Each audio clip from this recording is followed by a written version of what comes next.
Sa time nga wala pa itulay, pero diri sa likod mag-agi times 3 ang kalayo. Kaya sa una, dito pa man maadto sa Subanipa, dito nga dalan, paingon sa 11 barangays. Isip kami mamalitog kupras, dili yun na mo maadto ang kupras, labi nating ulan. Kaya mo adtoon, paon sa truck, malubong yun ang truck, labi magulan, mo na nga na kalisod. Kung wala yun na, wala na konkreto na butang agtulay ang maong dalan.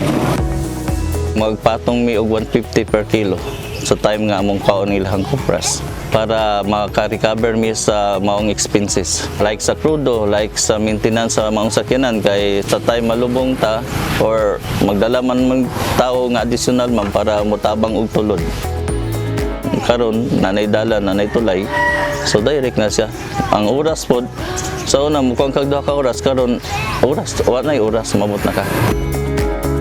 More than kato nga sa katawhan sa mabuhay na manggod diha mag-agi.